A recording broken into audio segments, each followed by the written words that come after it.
All right, everyone. Hello and thank you and welcome to the Thomas Expert Series. We're going to get started in just a minute. In the meantime, I want to go ahead and ask everyone to go ahead and mute their microphone. This expert series will be recorded and placed on demand, so please let your colleagues know how much you enjoyed the presentation today. To get everyone a little familiar with the chat, where is everyone tuning in from?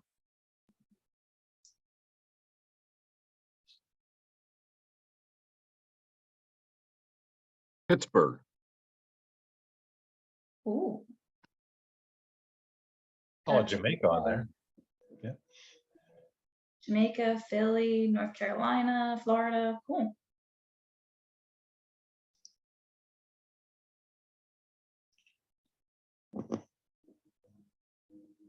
Ooh, Minnesota.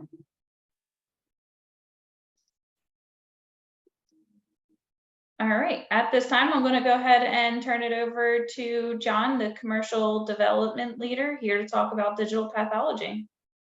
Thank you. Hi, my name is John Odell. I just want to introduce myself. I'm with Leica Biosystems. I've been there for about 15 years. I've been in the digital platform for about 8. So I don't want to, nothing I hate worse than listening to myself talk. So I want to get through kind of the slides quickly, and I want to make sure we have it super interactive and a lot of time for questions and conversations. So I'm going to go ahead and stop my video and share my screen, and we'll get going.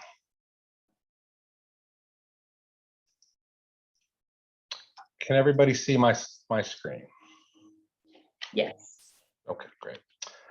Okay, so we're just going to step back and we're kind of talk about like digital pathology and where it is and why it is the way it is right now. So, I mean, you can read here on the screen. I'm not going to read it to you about the why, but I'd like to more talk about the more recent why, which is what happened during COVID. So a lot of while the technology has been around for about 2 decades, beginning of COVID, with obviously the closures and people not being able to get into the office, the kind of the mindset kind of changed, where people who had an infrastructure in place where they could scan slides and view them remotely were able to actually sign out slides from home. The government made an exception and let everybody do that, and it really is actually not even expiring until this year. People are still taking advantage of that. So while there was many down things about COVID, one of the very, very, very few bright spots was the way people looked at telepathology in general, and digital pathology was actually a part of that. So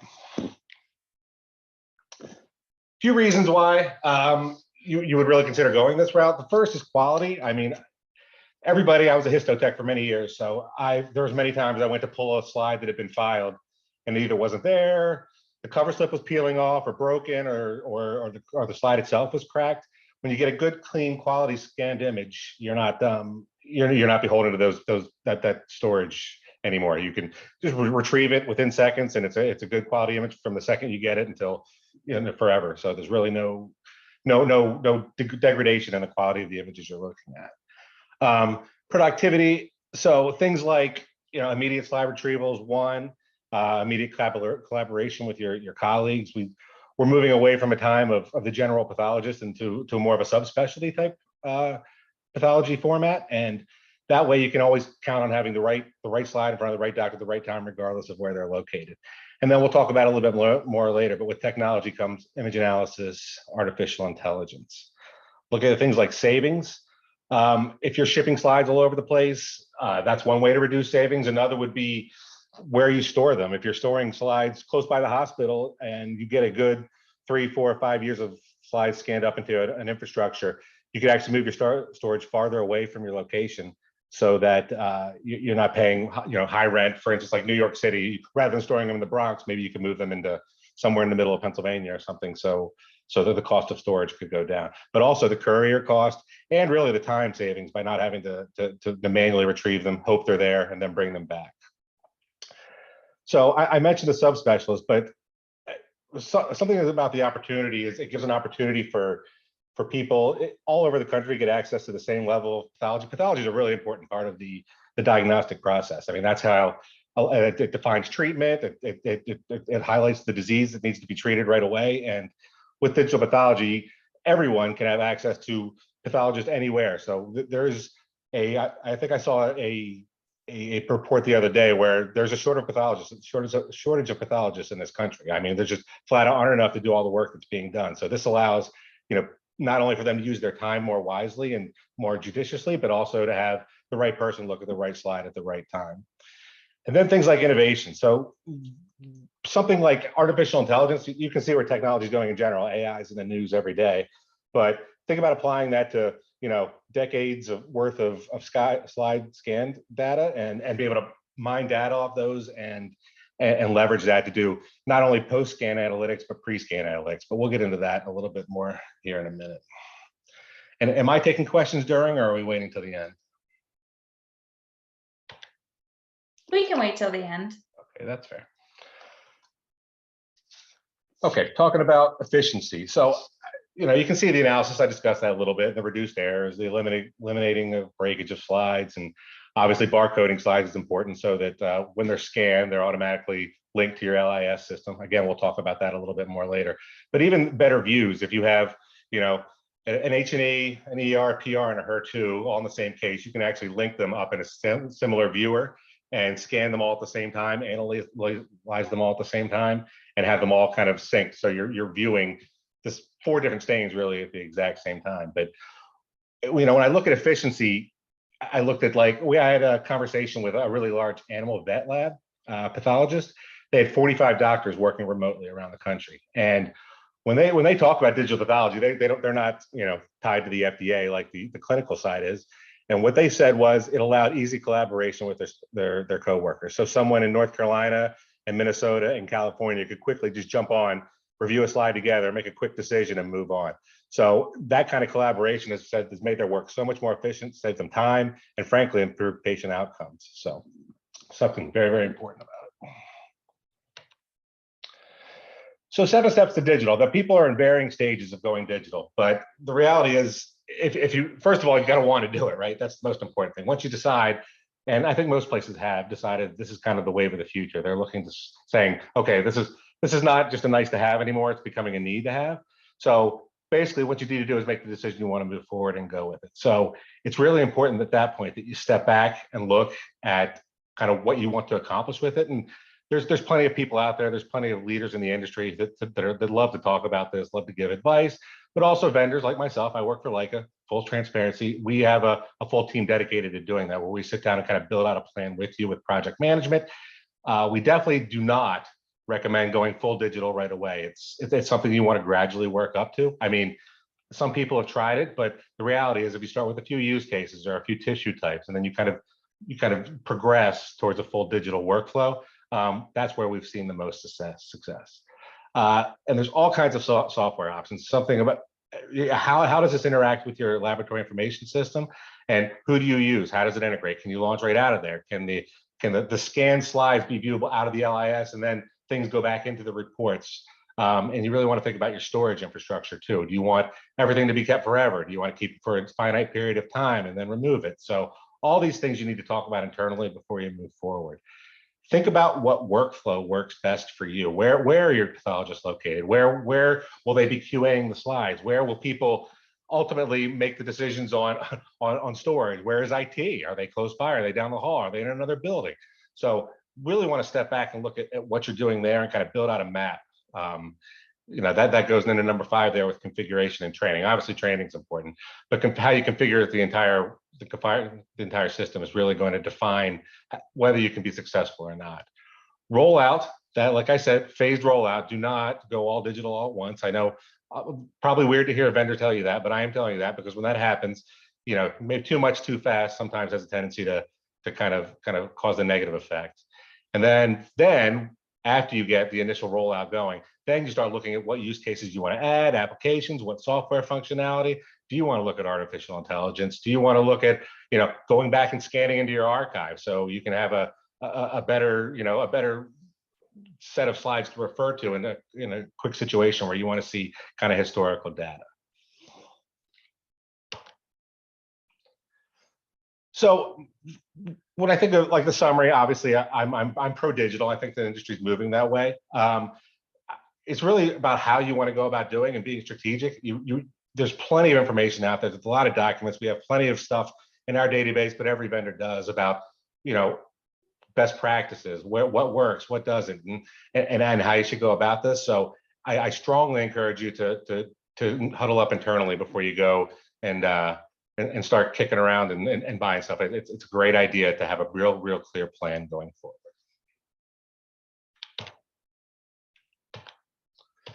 So this is not a sales presentation, but I'll just kind of highlight why our equipment's designed the way it is. So on the right next to the H&E stainer there, you see the stainer, you see the cover slipper, and you see the scanner.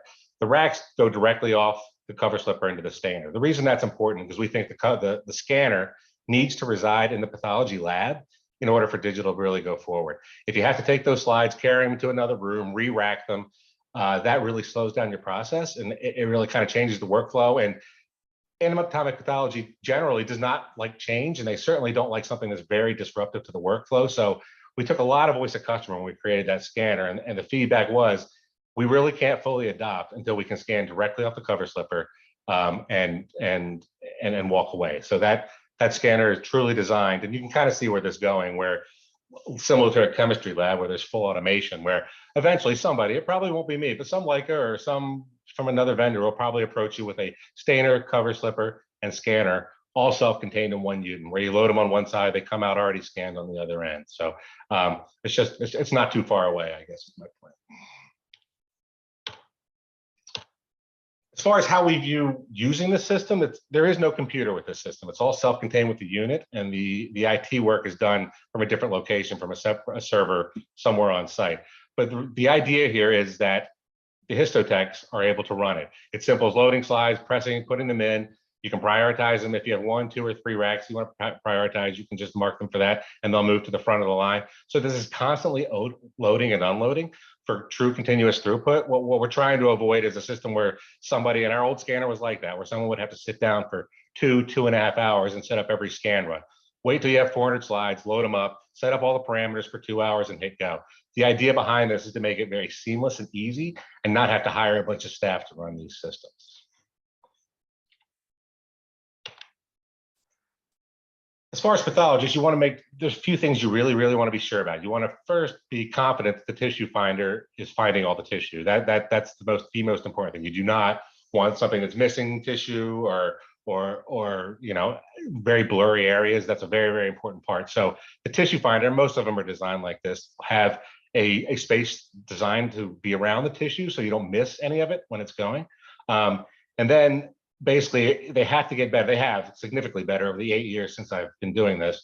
It used to be black pen would throw it off, or dust or dirt. Now they've gotten much better at avoiding any kind of, no slide's perfectly clean. I mean, in a perfect world, they all would be, but the reality is there's going to be spots, there's going to be things that get on the slide, and you have to rely on the tissue finder to kind of, move through the noise and find what you want to see on the slide.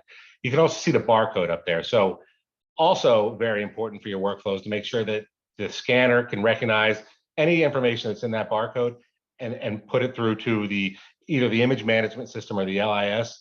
And we'll talk about like the ideal workflow here in a little bit, but that's very important. And then finally, at the bottom, there's a scan entire slide function. So this particular scanner does QA, QC every slide as it's going through.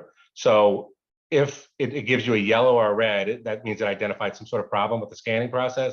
You would just touch that scan entire slide button on the touch screen, and it would just do the entire surface of the slide. That way you can ensure you can get all the slides scanned all the time. So we did talk about, we talked about the 5 reasons, which is a little bit of a deeper dive. Improved workflow. So, if you start plugging in 6 or 7 different software things that necessary to run your digital and view them, you're going to come across, your pathologists are not going to like it. They'll be bouncing. There's only so many screens they can put on their desk. So what we recommend is an LIS-based workflow, where basically they would launch, there'll be a little tab within your LIS, whether it's Epic, Cerner, doesn't matter. Most people can integrate with a lot of them. I know we've integrated with 150 different LIS systems. So what we do is we would launch it directly out of the LIS. Then you would work within the viewer that pops out where you're viewing your images.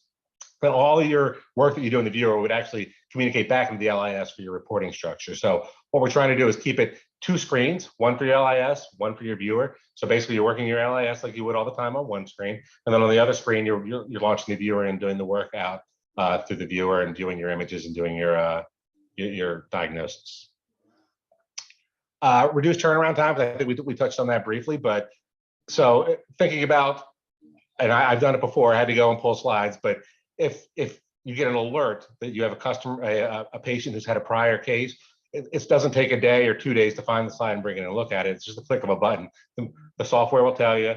You immediately have access to it. You go back and look at it, compare contrast over 1 year, 2 year, 5 years. For anything repeat like that, anytime you need access to previous slides, it's at the touch of a finger. Also, reduce turnaround times. If you want to think about like how you collaborate with your coworkers, how you're quickly get feedback from others, or tumor boards, rather than having to take a photo off a microscope and load it up into a PowerPoint. Most software has some sort of functionality where you just tag it for tumor board, then you show up with radiology and do it the same way they've been doing it for decades.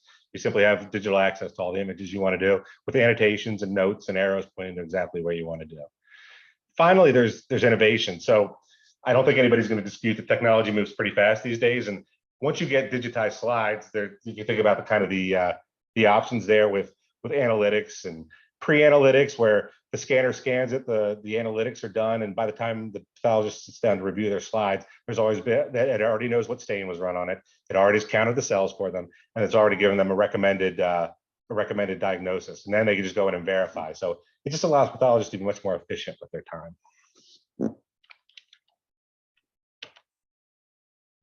I did talk about image management interoperability.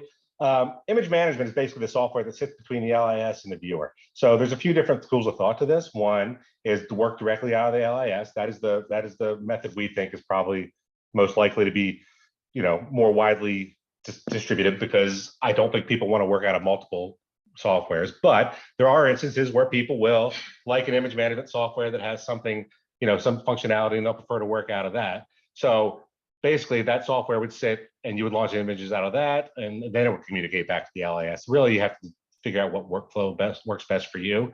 But I think interoperability is really important. So as a vendor 20 years ago, Aperio, long before Leica bought them, decided to open up their images to anybody. So basically what that means is if a customer likes different software for this use and this for different use cases, the images will work seamlessly with any other software that's out there. Pretty much every software that's been designed has at least been tried on an SBS file format. That's the Aperio image format, because that has been around forever, and it's not, you don't have to pay to see it. It's just been wide open for everybody to use and develop off of for years.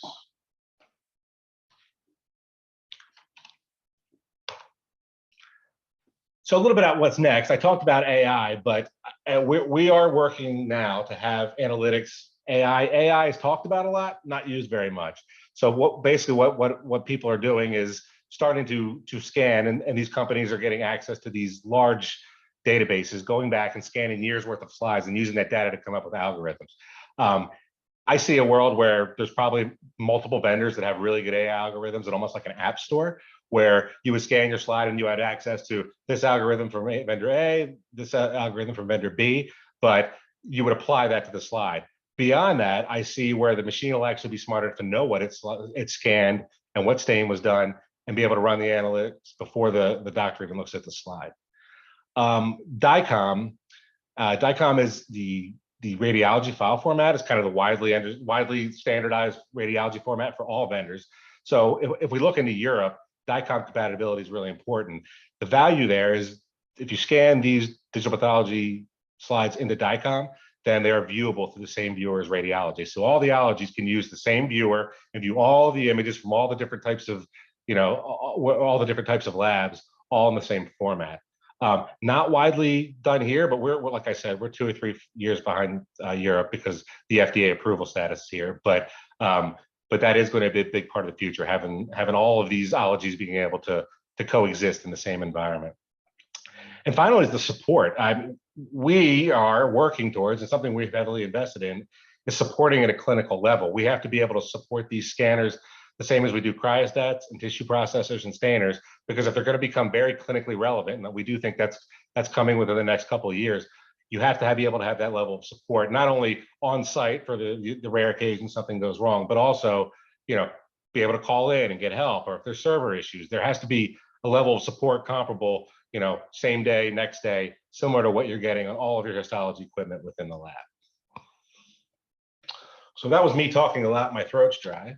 I will now stop sharing, turn on my camera, and open it up for any questions.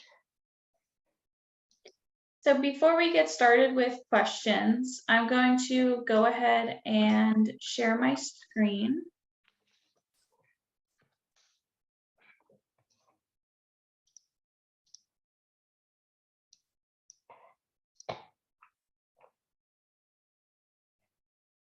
Okay.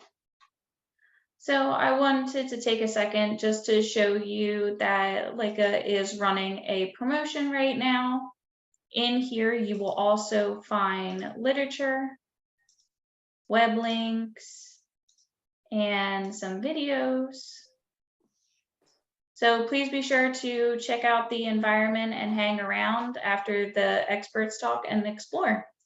And I'll go ahead and hand it back to John to finish out with some questions.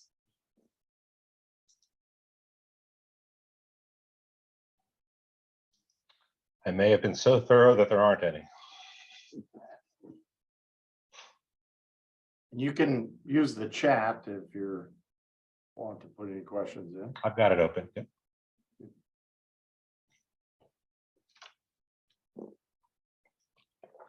What do you see the major barrier to labs going digital? That's a great one.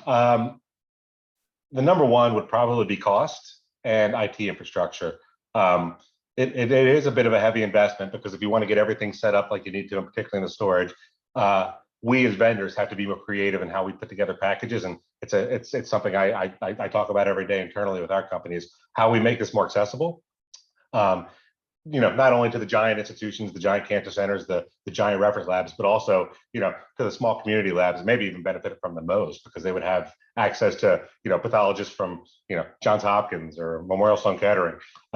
So I would say cost is one, but IT infrastructure is probably 1A and 1B because it's new. It's new to the AP space. So setting up that entire infrastructure in the storage is something that takes a little bit of planning. So I would make sure you really talk to your IT early and often about this because they're going to be a big part of this. So.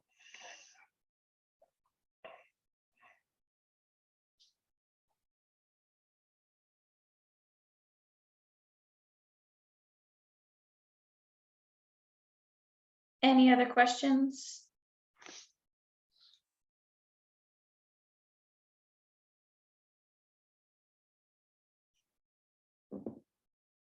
Hey, John, this is Oscar Jackson. On that same note, is there a security concern with a breach of data? If you go to the AI format? Not the AI format. That's not. More of it would be the patient information that would be stored on the servers. But every hospital has such strict requirements already for that it's no more at risk than anything else would be. So anytime you store something on a server, cybersecurity is a huge focus. But the hospitals are actually well ahead of the game on that. So that I wouldn't typically find as being a big concern. But it's something that obviously needs to be taken into consideration. Thank you. Sure.